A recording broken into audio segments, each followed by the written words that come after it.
Assalamu alaikum. Hello and very warm welcome to our live talk today on fighting the recession, how to effectively stimulate economic recovery.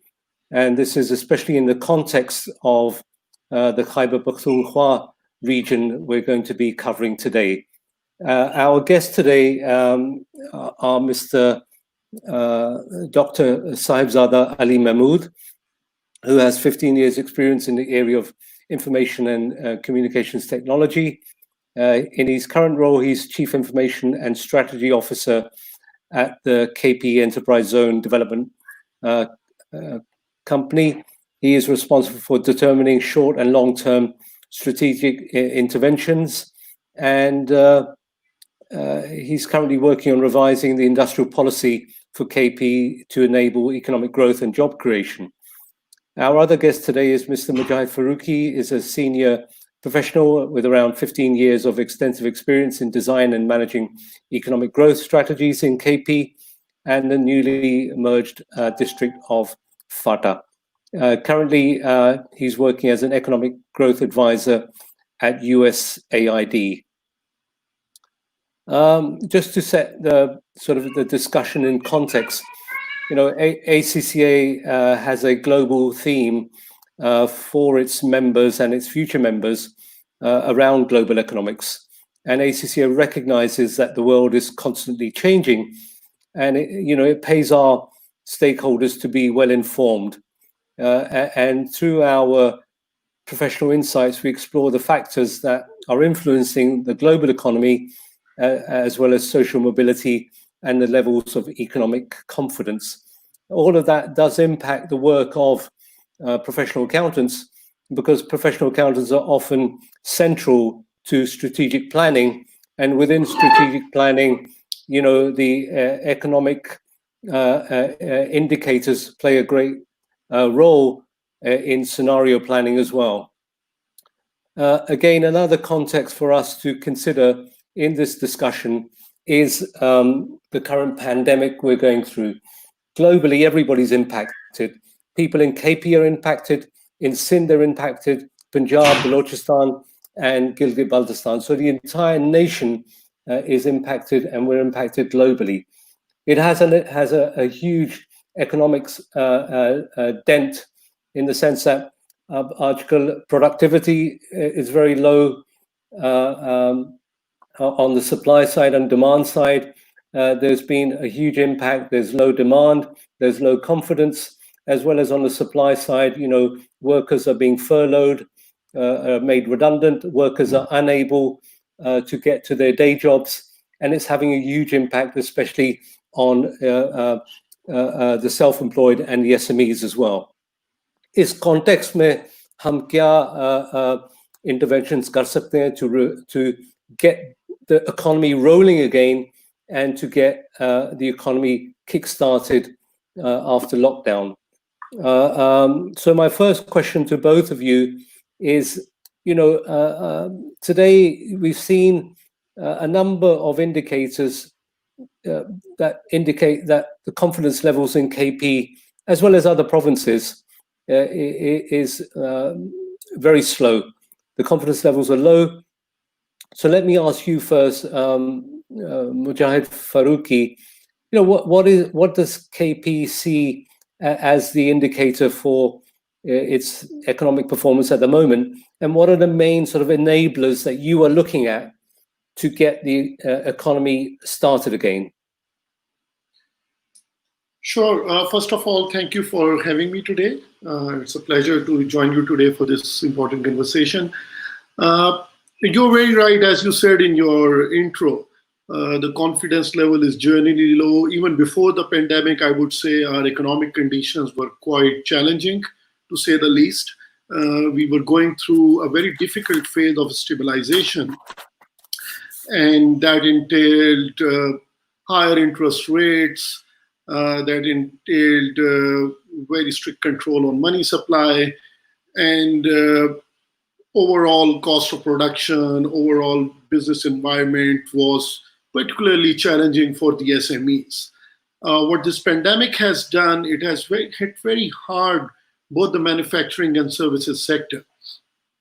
It's been now more than 3 months, and we went into the lockdowns, as you all know, starting third week of March, which basically brought everything to a standstill, really reduced demand significantly. The productions level went down.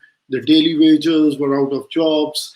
And as you all can imagine, people who understand the economy of KP, it's primarily an informal economy. Generally in Pakistan, many economists argue that more than 50% of our economy is informal. But in KP in particular, the nature of economic activity is, except for the manufacturing sector, it mostly falls in the informal sector. So in the informal sector, you know, the large number of people are working either on contracts or on daily wages, and they were laid off. The government provided whatever relief it could in the given circumstances, but that can, of course, cannot replace the economic activity that people were engaged before the pandemic. Now, in terms of moving forward, we have seen in the last few weeks, things have started gradually normalizing. Most of the businesses have resumed, except for a couple of businesses in the services sector, because of their significance for the KP region. It's important to name them. For instance, tourism, which has been the backbone of KP's economy. And we are right in the tourism season. The peak of tourism season is right now. And there is hardly any activity going on in the sectors. The restaurants are closed, the hotels are closed. So that is kind of struggling a lot. And thousands of people working in that sector are still unemployed. On the manufacturing side, we have seen activity gradually getting back to normal. In terms of restarting their businesses, the industries are back in business.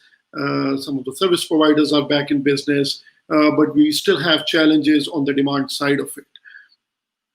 It is, there is, I'm afraid, no simple answer in terms of stimulating economic activity. I think more focus is needed on fundamentals. The government has taken some very important steps in terms of tax reliefs, in terms of providing low interest finance to businesses. I think those are the steps in the right direction. We have seen the interest rate almost reduced by half in the last 3 months. That is again a very step in the positive direction that will really help the SMEs, because at 13 or 14% discount rate, it was virtually impossible for SMEs to borrow and expand their businesses. But now we do see an opportunity with the much reasonable discount rate, interest rate. I think that will provide some stimulus, especially to the SMEs. So I think we can talk about it more as we get further into a discussion. But the direction is right. The relief that the government has provided so far, I think, is helpful for the businesses. There is, of course, need to do more. The businesses are still kind of seeking more relief. And what we have seen in the last budget, the government has further kind of supplemented the earlier release by excluding some sectors from taxes, reducing tax rate on services sector. I think that those are the steps in the right direction. Thank you, Mujahid, for that response. I think a few interesting points you picked up on. Yes, you know, the government has taken action on reducing interest rates, has given relief in terms of temporary relief measures, specifically because of COVID-19, around postponing registrations on GST, helping companies that way as well. And there have been specific loans, cheap loans available to finance payroll, etc., for SMEs as well. Turning now to Dr.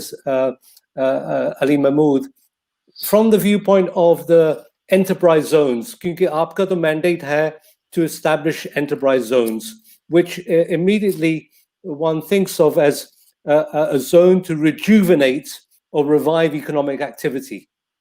क्योंकि उसमें कोई special reliefs हमेशा available होते हैं. Okay? So how are these economic zones in KP, Dr. Ali Mahmud, how are they going to effectively also help in not only continuing the economic injection that KP needs, but also now post-COVID lockdown, whatever the scenario is, how are those economic zones going to revive the economy? Thank you for having me as a panelist. Yes, so just like Mujahid also mentioned, the government, they introduced a stimulus package in the short term, but obviously that was because the domestic consumption was affected very badly because of the COVID situation, and the reason was a lot of layoffs in the private sector. So for a short term, as a short-term measure, it was the right thing to do, as was witnessed in a lot of other countries throughout the world. What we intend to do is that, just like you mentioned, our mandate is to develop economic zones and special economic zones. The economic stimulus, or actually, I would say the financial incentives that are offered in the special economic zones, they are different compared to other economic zones. That's why they're called special economic zones. And those financial incentives are provided by the government of Pakistan to any area that is designated as the special economic zone. And the process goes through the Federal Board of Investment, and they give the approval after going through the feasibility study and all the due processes. So what we have in KP right now is that we have Hattar Special Economic Zone, 424 acres. That was the first approved special economic zone in KP. And it actually all of the available land has been allotted to investors. And one of the drives, it also came not just from the incentives offered by the federal government, but also because of the incentives offered through the Industrial Policy 2016. That was launched in the context of basically the situation that KP had to go through in the past. And because the law and order situation in 2015, it had significantly, it improved. So the need was felt to introduce an incentive package and galvanize the process of industrialization through that package. So that the economic activity, basically it's engendered in the province of KP. And against that policy, we had an excellent response, because after that policy, Hattar was the first special economic zone that we launched. And against about 317 acres, we had a response of about, we had a demand of about 1,200 or so acres, so which was overwhelming. So the 2016 industrial policy was quite effective in attracting or creating the right kind of pull factor for investors throughout Pakistan, not just from KP. Then recently what happened was that because of a few developments, one being a major development, which was the merger of newly merged districts with KP. Because of that, and because of the opportunities presented through CPEC, especially the second phase of CPEC, in which focuses on industrial cooperation also. So the need was felt to revise the industrial policy, and that is what we worked on. We had to rationalize the incentive structure accordingly, because the situation again had changed compared to what we had in 2015. So we worked on the industrial policy. We also worked on revising the incentive package. Also, in the meantime, we worked on we worked on launching Rashakai, a special economic zone, which is going to be the first prioritized special economic zone under the industrial cooperation framework of CPEC. And it is going to be developed as a joint venture with a Chinese state-owned enterprise, which is China Road and Bridge Corporation. So we intended to have the signing ceremony with the Chinese about 3 or 4 months ago, but because of the COVID situation, we had to delay it a bit. But anytime the government decides to hold the signing ceremony, it's going to happen, and then Rashakai is going to be developed. So Rashakai is going to be Rashakai is in central KP, and then we also recently have launched Jalozai Economic Zone, and again that was launched about a week ago, and we have received a very good response from the domestic investors, and even in 1 or 2 cases from foreign investors. They have shown interest. So we are going as per our plan to launch these economic zones and special economic zones. And also with the launch of the revised industrial policy, I think it will be able to create the right kind of pull factor. But now what we need to do is to also look at the industrial policy in the context of post-COVID scenario. And a few adjustments have to be made to the revised industrial policy before we formally launch it. So it is being looked at, and hopefully in about a couple of months, we'll be able to launch the new industrial policy. And we hope that, like the 2016 policy, it's going to basically create the right kind of pull factor for investment to take place in the province. Also, in a time period of 4 to 5 months, we are going to launch 3 more economic zones, which is Chatral, Nowshera Extension, DI Khan, and Momand Economic Zone, which is in the newly merged districts. So hopefully with these kind of initiatives, we are going to generate the required economic activity in the province, and that will also lead to job creation, which is our main mandate, the mandate of KPEZDMC. You know, one of the dilemmas for Pakistan has always been we have a very fast growing population. So on the supply side, there's no shortage of labor. We have tremendous growth. There is a shortage of the right skills. That big population has to have the right skills to be employable, and so something needs to be done there. Mujahid, let me ask you: there's always a trade-off between the old industries that we're accustomed to, agriculture and big manufacturing, versus technology and know-how. Is the future of KP in agriculture and manufacturing as a large-scale employer of youth, or is it in technology and know-how? I think it's a combination of both. We definitely need to diversify and move away from the traditional sectors that we have been relying on. But at the same time, I think one has to keep in mind where we have competitive advantage.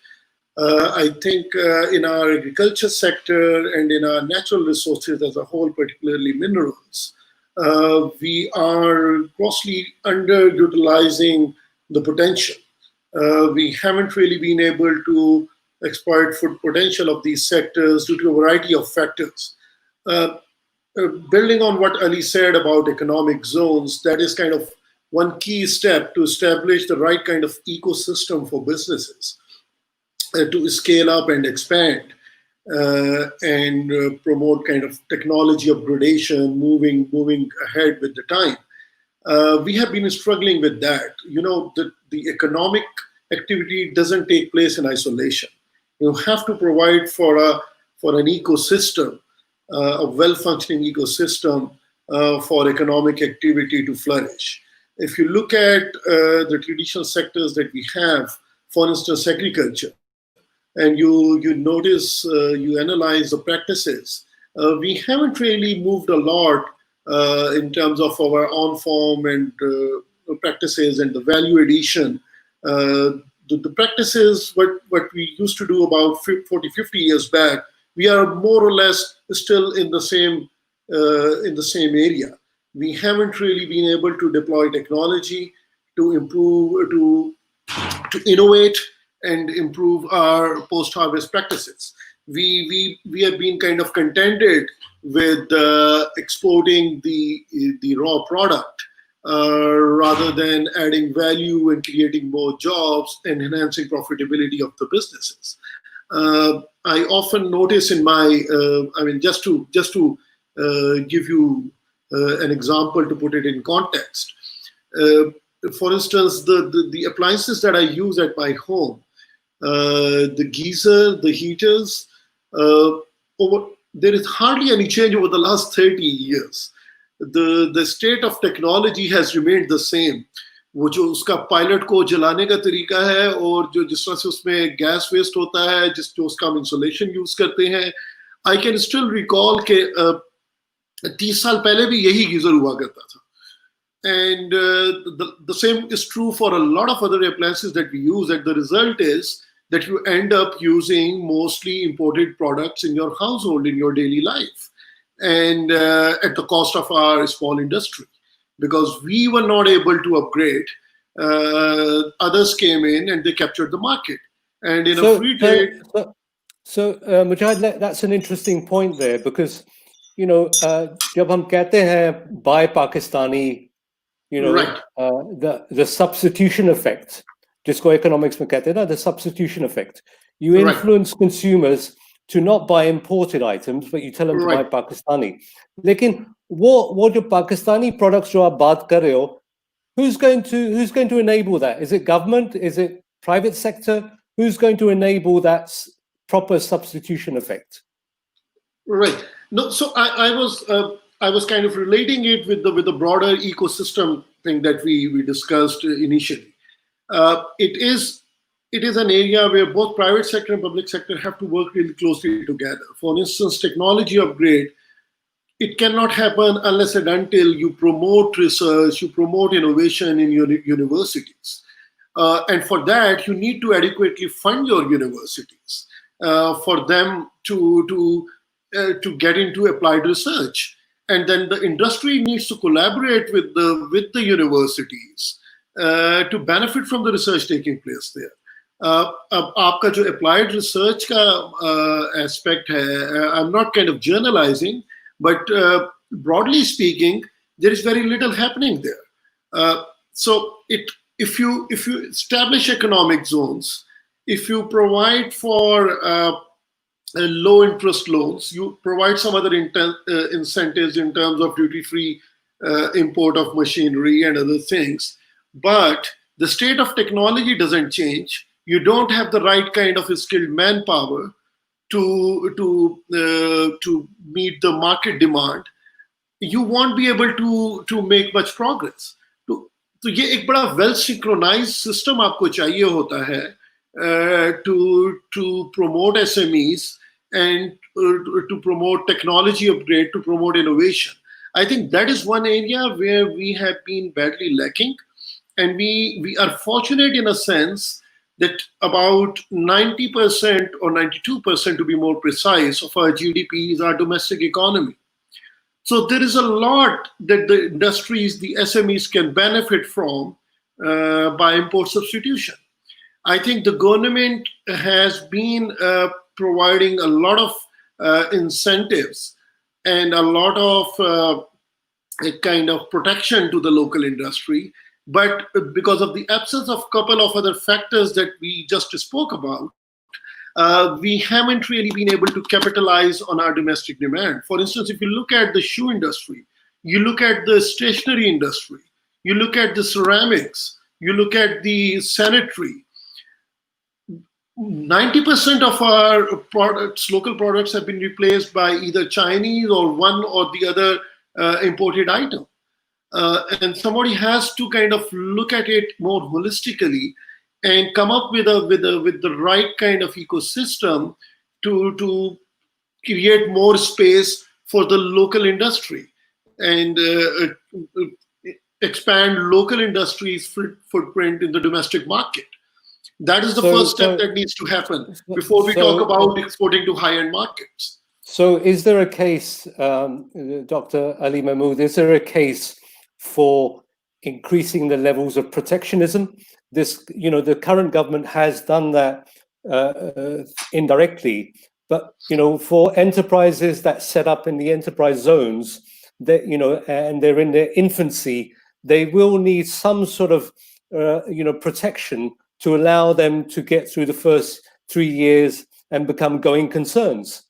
Is there a need in our environment to raise the levels of protectionism so that that is a mechanism for allowing the substitution effect to happen?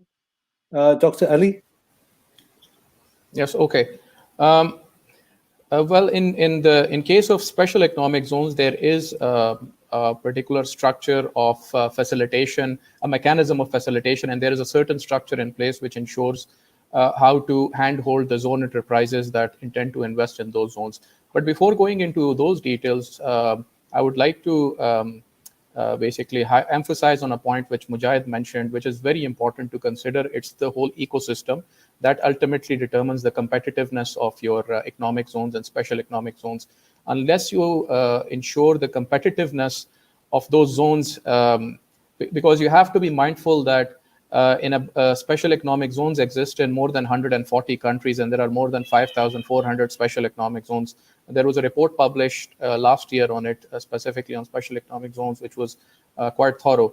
And it also went through all the challenges and the best practices, and it was quite thorough on the subject. So the failure rate is very high. And the one of the reasons is not focusing on the whole ecosystem. So the ecosystem includes a lot of different factors. For example, you have to look at the tariff structure that we have in place, which is related to your production costs, right? So if you want to incentivize export-oriented industries, so you have to fundamentally look at the tariff structure that we have in place, which is quite costly when you look at the cost of utilities.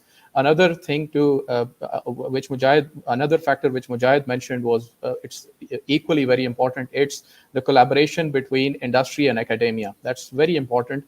And if you look at the developed countries, there is a very strong correlation between the percentage GDP spending on R&D and percent GDP allocated to education and economic growth. There is a very strong correlation. So we need to allocate enough resources to that sector. Also, there has to be effective collaborative linkages between the industry and the academia, because that will strengthen the overall innovation value chain, which has a lot of missing links at the moment. But gradually, the process is being worked on, and hopefully it will become better in the future. Another very important thing is the ease of doing business framework, which also plays a very crucial role. And in that regard, Khyber Pakhtunkhwa Board of Investment and Trade, they have developed a model, a workable model. They have consulted with all the necessary stakeholders, and they are going to basically launch that model very soon. KPIT board has also been working closely with them. We have been working very closely with them. And hopefully, once that is in place, that is going to help the investors get into production as soon as possible. Also, if you look at the overall competitiveness indicators, so there is a report published by the World Economic Forum on the World Competitiveness Index. So there are a lot of different factors that come into play: the strength of your institutions, access to finance, skilled labor that you have, the quality of your education institutions. So there are so many different factors that come into play. The percentage spent on R&D, just like Mujahid mentioned. So we have to look at the overall competitiveness indicators and work on them to improve them in order to make sure that any initiative that we take in the future regarding economic zones and special economic zones, we can never guarantee success, but at least we can increase the probability of success by working on our fundamentals and improving them. Regarding what you said about how to handhold the zone enterprises, how to facilitate them. So I'll tell you about the Special Economic Zone. So we already have a law, which is the Special Economic Zone Act 2012. It is also being worked on, and it will be revised soon. But as we have it today, there is a whole structure. So there is a structure at the provincial level. So we have in every province, we have a Special Economic Zone Authority, and which basically looks after the affairs of all the special economic zones in that province. And at the special economic zone level, there is an SEC committee, a special economic zone committee, which involves all the stakeholders. There is representation from the zone enterprises, and there is also representation from the developer and the government. So the role of the SEC committee is to ensure that all possible facilitation is extended to the zone enterprises regarding their basic requirements, which includes timely provision of utilities and all those things. And at the federal level, the focal entity is Federal Board of Investment. So it's there to facilitate the zone enterprises in every province regarding communication with the federal entities. So there is a whole mechanism in place. And since this is not a very old experiment, the law came into 2012.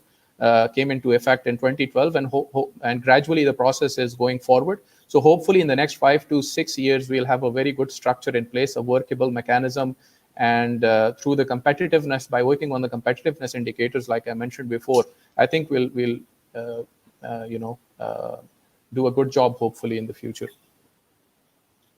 My question to both of you is that whenever we hear about, a significant sort of investment coming to Pakistan in the shape of foreign direct investment, it often comes as headlines in the newspapers well in advance of the actual reality. So we hear Mercedes-Benz is coming to Pakistan, or Volkswagen is coming to Pakistan, or Renault is coming to Pakistan. They're going to set up manufacturing plants, and then these headlines sort of disappear. And often one hears that the reasons why we don't see such sort of material capital investments happening here, and we see these investments going elsewhere, is because of bribery and corruption. Those factors are sort of dissuading companies from setting up here. The laws, there's too much red tape, there's too much bureaucracy, or there are far too many taxes, so the ease of doing business. But fundamentally, when you talk about that ecosystem, within that ecosystem, our greatest prize should be a capable and highly trained workforce, that can then enable the competitive advantage. So, Mujahid, why can't we, what is preventing us from building that asset up, that youth asset, that we have a highly capable workforce that can work in high-tech industries? I think it again goes back to the point that we discussed earlier, and what Ali just very nicely articulated. The money that you invest in research and development, the investment that we have made over the years in our institutions for skill development, I think that has been very low. That has been negligible, to be honest with you. Our curriculums, for the most part, are outdated. The public sector has been dominating the skill development sector, and the structures, the curriculum, the overall institutional capacity has declined, as a matter of fact, over a period of time. So if some of the skills that they were talking about 30 years ago, those were kind of relevant to that time, but they haven't really been able to keep up with time and upgrade as the overall system is kind of moving forward. So for instance, the electrician's skills or the plumbing skills that we used to talk about 20, 30 years back, we are still teaching the same to our kids. Whereas if you look at the state of technology, that has progressed significantly in the last couple of decades. The practices have changed, the equipments have changed, the overall state of technology has changed. So it is kind of, we need a very kind of determined effort and a very conscious decision that, to invest in the education system in a very kind of comprehensive manner, working on a very holistic plan.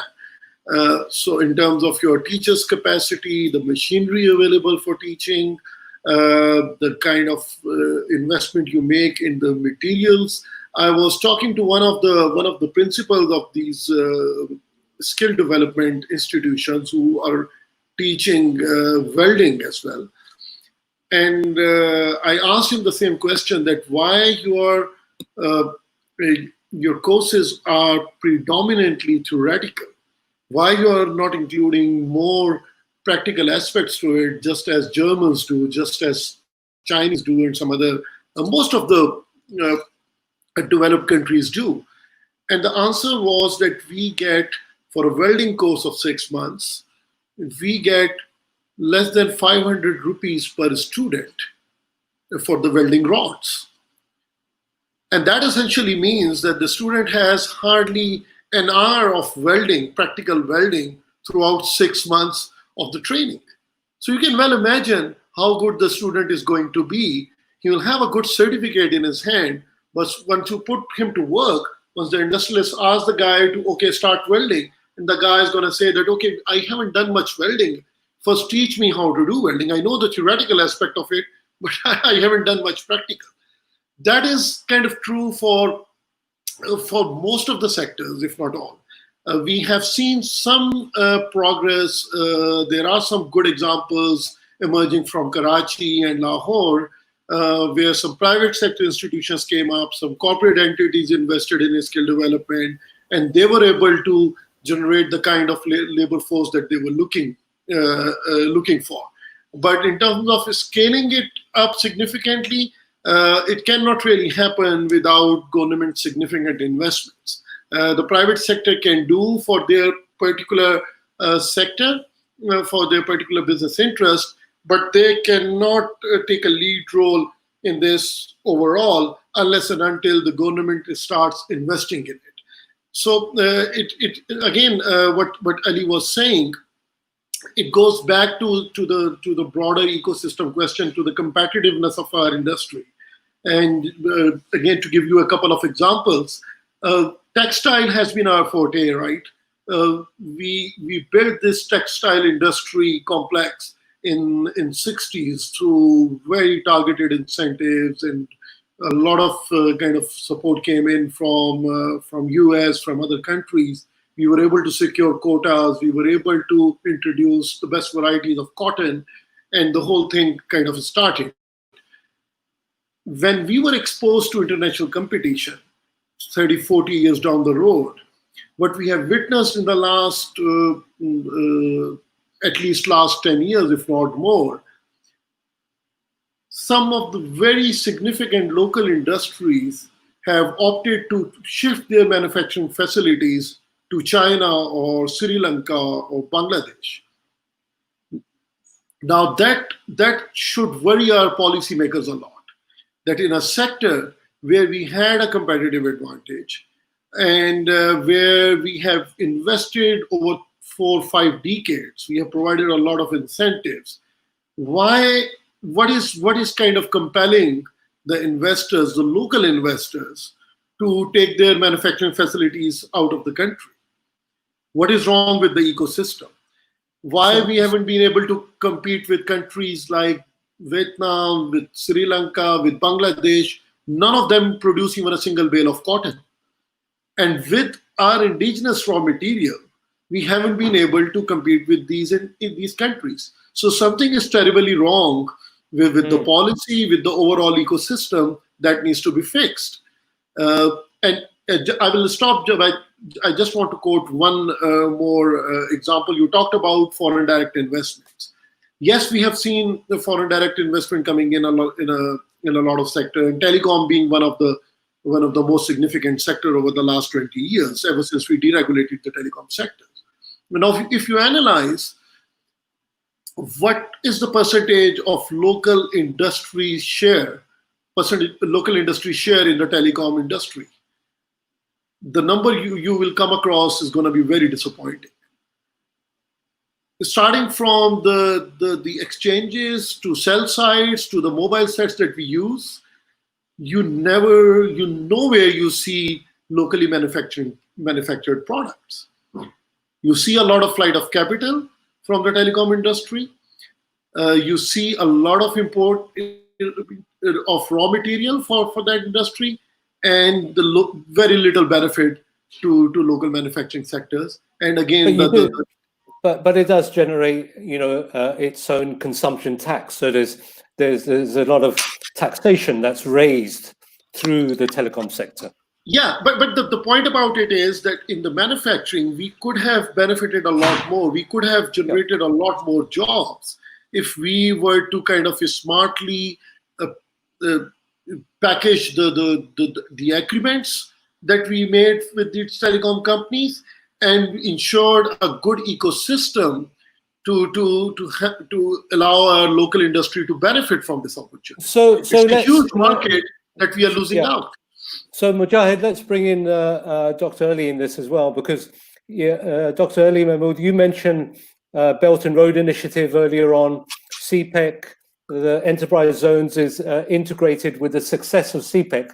The point is, if you look at a China model, the government always holds out China as an example of them using the panacea of economic growth to eliminate poverty. So they eliminated poverty for 800 million people just through economic growth. Yeah. If your enterprise zones are going to replicate that, yeah, it's going to depend upon the transfer of technology, like Mujahid just mentioned, yeah, because otherwise we're just going to be stuck in the rut of exporting kinus and mangoes. Yeah, so we need that technological transfer in order to to kickstart the economic zones. And the other thing I want you to answer is, is the elephant in the room, the so-called elephant in the room, as Dr. Ishrat Hussain describes, is the governing the ungovernable. Yeah, we're not going to get anywhere unless there's a change in the leadership attributes, the leadership governance styles, right? So what's your answer for that sort of big question? Okay, regarding China, yes, it has been cited as an example, success story time and again. If you just look at one specific example of Shenzhen, which was a fishing village about 30 years ago, and now it's one of the biggest electronic manufacturing hubs in the world. So what they did was they had a complete plan. I went through the 5-year plans of development plans of China, and I'll also encourage you to do that. Download a document of theirs, and you'll see that there is so much integration into the initiatives that they take. Everything is connected. So that's something to look at. That I was really amazed by looking at their development plan, and also the audience that is watching. I would encourage them to do that as well. So it's not going to be an overnight process. You see, like I said, the special economic zones and the experiment of special economic zone in Pakistan, it's relatively new in the context of Pakistan. World over, we see a lot of examples, but every country has to look at its own context, and it has to look at where it currently stands and what are the key basically strengths that it has and it can capitalize on. So what we initially did was that we did a thorough survey of district strengths that we have in KP, and that also includes the newly merged districts.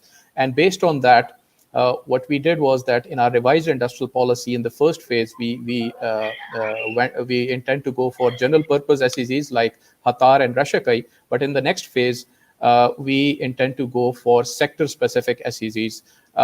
In China, they prioritize the electronic manufacturing sector. Recently, they've focused on electric vehicles, and now China is expected to be one of the biggest players in the electric vehicle market.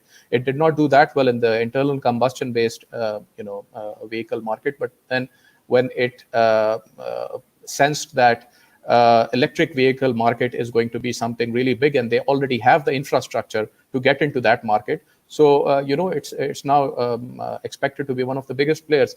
India focused on IT and IT-enabled services, electronic manufacturing also, and they have more than 300 SEZs, sector-specific SEZs, out of which most of them are on they are basically on IT and IT-enabled services. So we need to we know what our strengths are in KP. At least we've done a thorough study on that. We've done the SWOT analysis, and we are also in touch with some of the donors and some of the multilaterals who are interested in exploring the opportunities that we have sector-wise. So we are doing that, and hopefully that will come out to be in our benefit in the future regarding how we intend to develop our SEZs. But the focus has to be there. And also, one other thing that I would like to talk about is what Mujahid also rightly mentioned: the quality of our human resource. That's very important, because one of our demographic advantage is our youth bulge.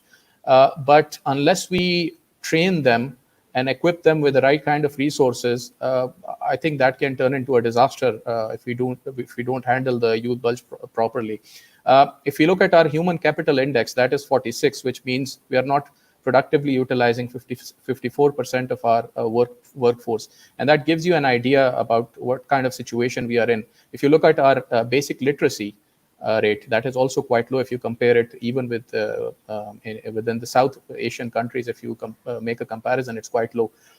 You see, Pakistan also has overall, if we look at the opportunities that we have in the digital economy, I think that's something that we can capitalize on in the short term also, because we are already ranked 4th in the world when it comes to all basically the gig economy, which is basically the revenue that we earn through our freelancers. But imagine that in Pakistan, the internet penetration is only about 25 to 30%. If we go for equitable digital inclusion and at least provide internet access to our people and equip them with the right kind of skills, the digital skills, I think they can also contribute significantly to the digital economy. Regarding the workforce that we require, the skilled workforce that we require for our industry, we need to, just like Mujahid mentioned, the quality of training that is imparted to our people, that needs to be improved. And I think a lot of effort has, a lot of work is going on right now. The government in KP is also, it intends to launch a KP skill development company. And in collaboration with TEFTA, I think it's also going to go for these different partnerships with the private sector. And it's going to basically mobilize these resources which are required to ensure that the quality of training is improved, because that also is very important when you look at the overall competitiveness of your industrial sector. So one of the main sort of revenue earners for KP was the migrant worker.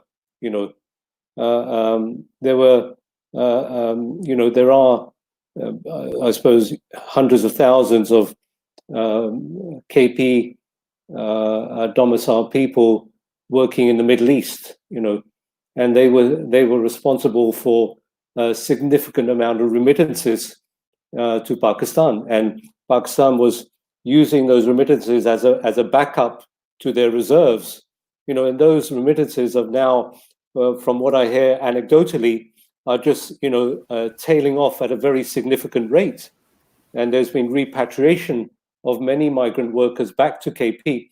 So, if this scenario continues, if we're not going to have a vaccine for COVID-19 for another 18 months, you've suddenly got returning migrant workers coming back into the province. Maybe they've got a little bit of cash savings, whatever, with them. How does the economy of KP suddenly cope with these returning migrant workers? Mujahid?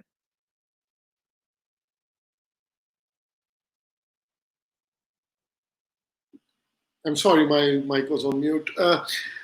No, that's a you have brought in a very important point, and that's a very serious concern, especially given the fact that based on various data sources, almost 50% of the workers, migrant workers in Middle East, are from FADA KP region.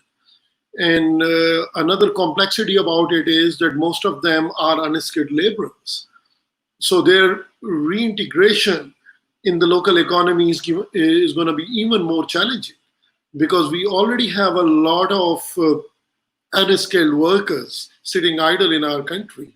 As we were just discussing the effectiveness of our skill development institutions, there is a lot of kind of idle manpower, because they don't have the right kind of a skill set. And in the given situation where the investment levels are not going to increase in near future, where the manufacturing as a whole is kind of retarded, this will be a huge challenge. And the answer that comes to my mind to deal with this is to promote entrepreneurship and self-employment. I think that is one area, again, one aspect of skill development or human resource development where we have been lacking. And I think that there's a lot of potential there if we were to come up with the right approach. So if we want to reintegrate these people here, they will need some very targeted skill set, and backed by with some startup support, some financial support to help them set up their own enterprises and get employed and also generate jobs for others. I think this is one area where we haven't really paid much attention to. And in KP, you cannot really expect to totally kind of turn this economy into a manufacturing-based economy. That's not going to happen in foreseeable future. Just for the geographical reasons, KP has certain disadvantages when it comes to manufacturing activity.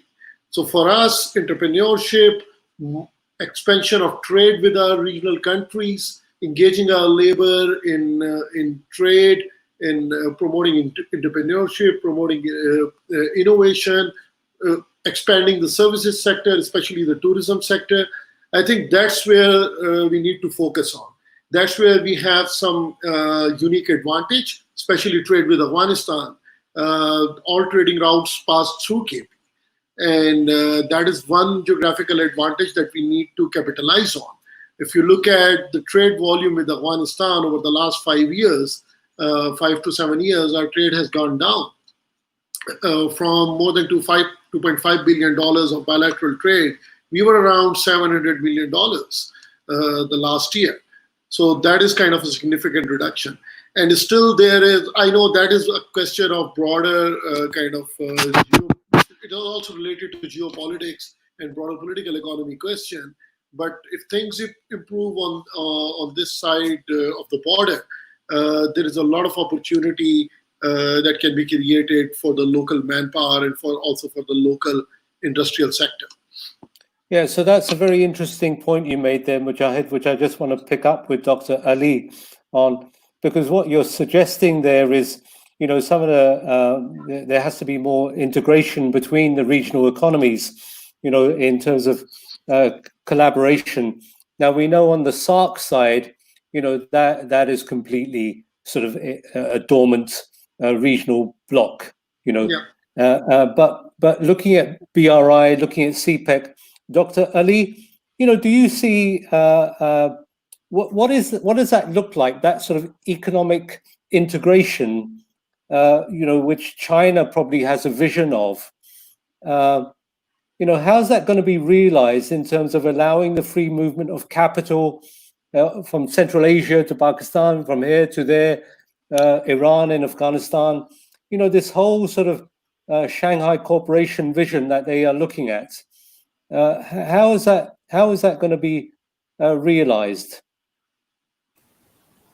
Okay, first of all, regarding the our people who are expected to come back to Pakistan because of the COVID situation, I think we with the right interventions, we can create enough space in the economy to absorb, if not all of them, at least most of them, and productively utilize them. And like Mujahid suggested, you know, depends on what their level of literacy is. The two sectors, I think, first of all, with the right kind of interventions in the industrial sector, we can absorb the skilled as well as unskilled, labor force, and we can accommodate them by rapidly industrializing the province. Just like I said, we have a lot of initiatives in store, and we are gradually going to launch 4 or 5 economic zones this year, hopefully, if everything goes right. Also, I talked about the digital economy. We already have a very productive workforce, but because of the internet penetration, a low level of internet penetration, if we can work on providing internet access to those areas which are marginalized traditionally, so by providing them good quality access and by providing them with the right kind of skills, at least those people who have at least a basic literacy level, you can quickly equip them with digital skills, and then with advanced digital skills also, so they can be self-employed and they can earn a decent livelihood for themselves. So these are some of the things that we can focus on. Also, you talked about the BRI and the long-term vision which China has. So CPEC is one out of the 6 economic corridors that are going to be developed under the Belt and Road Initiative. And the third phase of CPEC is going to end by 2030. It's expected to end by 2030. And also China is going to start developing the rest of the economic corridors also. So then when it starts developing the rest of the economic corridors, including Central Asian countries also, so infrastructure is going to be developed, their capacity is going to be developed. And then we have to, because we have the first mover advantage, we are CPEC is the first economic corridor. So we also have to plan accordingly, and we have to strategize that what will be our share of the pie after 10 or 20 years when the infrastructure is developed in the Central Asian countries also, so in the regional economy, in the regional markets, and also the global markets. So CPEC is also, because a lot of resources have been mobilized, a lot of investment have come in, especially through the Chinese state-owned enterprises. So we still have some time to focus on our strengths and develop initiatives in collaboration with the Chinese to basically increase our competitiveness, whether it's the industrial sector, whether it's agriculture, because agriculture sector is also among the key focus areas of the second phase of CPEC.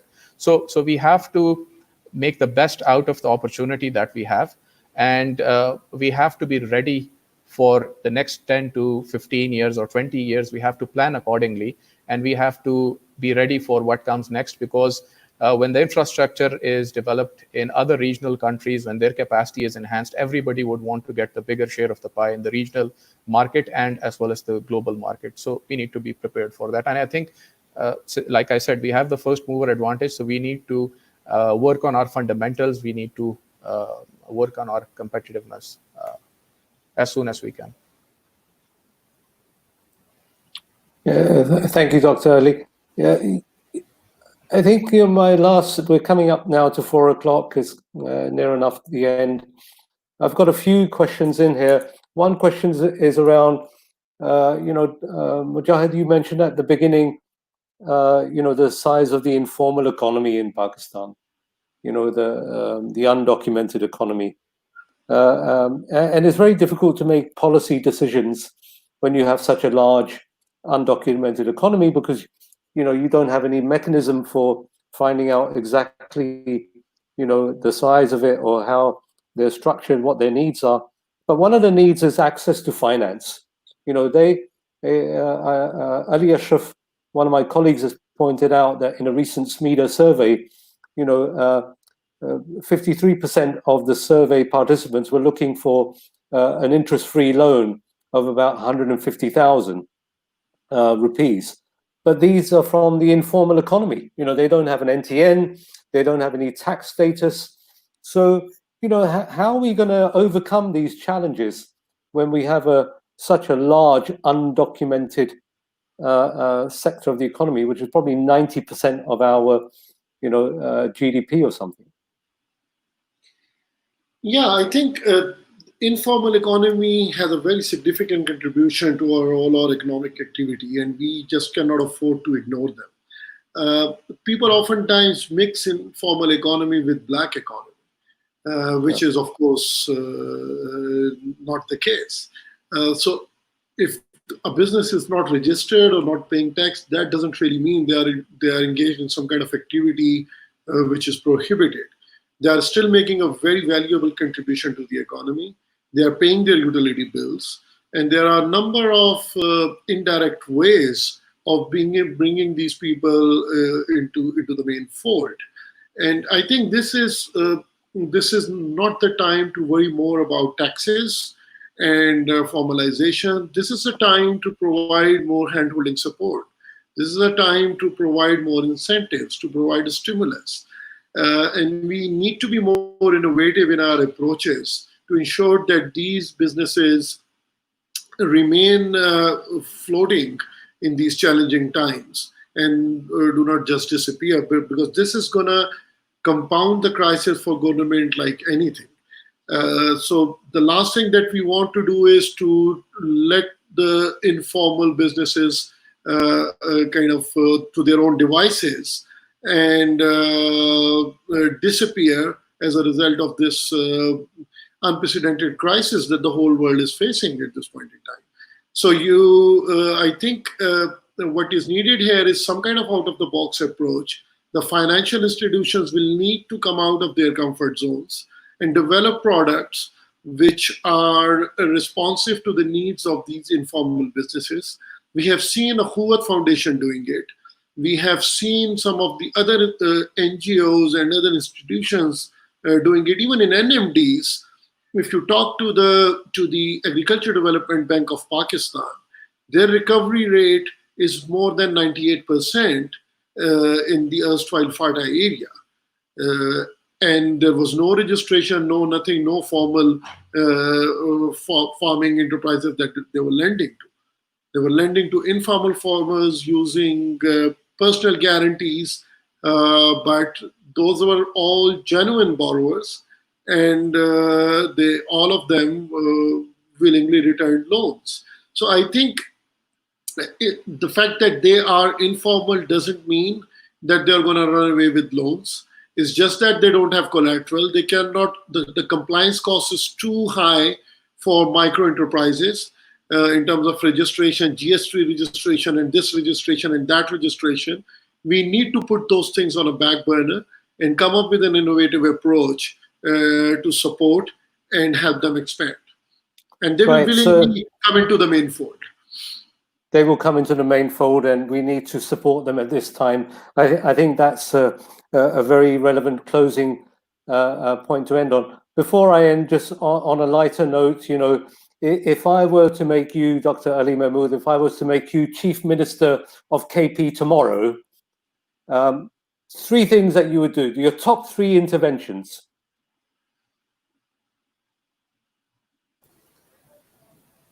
Okay, that's a difficult question. I haven't thought of myself as the CM. Okay, your top 1 intervention then. Okay, allocate more resources to the industrial sector, strengthening and growing the industrial sector. Number 2, allocate more resources towards human development, especially work on digital governance related initiatives. And also, like Mujahid said, financial inclusion is very important, and microfinance institutions, they have played a very important role, but we have to be mindful that if you look at the number of subscribers, mobile phone subscribers, they are more than 120 million, and more than half of them, half of those subscribers, they have smartphones available. So if the microfinance institutions, they can tailor some products, and incentivize the use of technology, mobile phones, so we can significantly improve the financial inclusion. So the third would be skill development, industrial focus, more resources for the industrial sector development. Number 2, human development, and number 3, digital governance related initiatives. Great. Mujahid, your top 3, your Chief Minister tomorrow. The topmost thing I would recommend is to invest more in human capital development. I think that is badly needed. Invest more in education, invest more in basic services, improve people's quality of life. Yeah. That's the fundamental that we need to focus on. And secondly, focus on your indigenous resources where you have competitive advantage, and reduce cost of doing business for those sectors. Don't overburden your micro and small enterprises with taxes and indirect taxes. It's a misnomer to say that these businesses don't pay taxes. You look at their electricity bills, you look at the taxes that they pay on raw material, it's humongous. So improve their competitiveness, bring them at par with the economies that we are competing with in the global market. If not further incentivize them, at least bring them at par with Bangladesh, bring them at par with Sri Lanka, provide them with the right kind of resources to compete effectively. Great, thank you both very much. I think there's huge potential in KP. Personally, I visit KP very often, and there's huge potential. I think CPEG BRI offers a huge opportunity. I think if we can invest in education and skills development, there are huge opportunities to unlock. Our energy needs are being met. We just need to sort out our transmission and attract some of those companies, like Mujahid mentioned, back to Pakistan and set up their businesses here. We need great leadership. We need leadership with empathy to the people. And obviously, we need to document the economy to make better decisions in the future. And that's where the role of accountants, where ACCA members can come in by improving the public financial management in the public sector, as well as ensuring, at the micro level that businesses are compliant with the local laws. Dr. Ali Mahmud, thank you very much. And Mujahid Farooqi, thank you very much. And all thank you. Thank you. Thank you for having us. Thank you. Great. Thank you. Thank you.